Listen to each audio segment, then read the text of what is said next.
Ito ay sinasagawa upang hindi humantong sa pagkaubos ng mga limitadong pinagkukuha ng yaman. Iniiwasan na magkaroon ng mga pagkakataon na kung saan ang mga pangunahing pangangailangan at kagustuhan ng tao ay hindi na kayang tugunan. Ang alokasyon ay isang paraan upang makamit ang mga layunin ng mga kasapi sa isang ekonomiya. Sistema pang-ekonomiya. Ito ay paraan ng pagsasaayos ng iba't ibang unit pang-ekonomiya upang makatugon sa suliraning pangkabuhayang isang lipunan.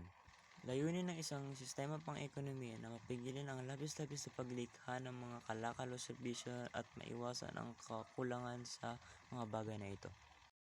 4 na katanungan pang-ekonomiko. Ano-ano mga produkto at serbisyo ang gagawin?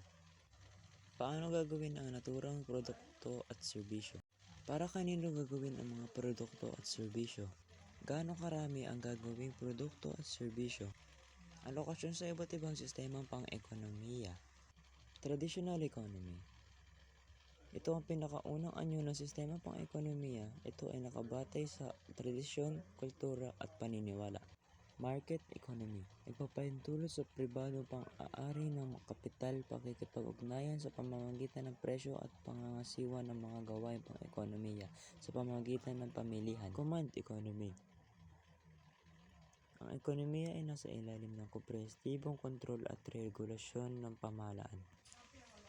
Mixed economy na pinapalooban ng element ng market economy at command economy.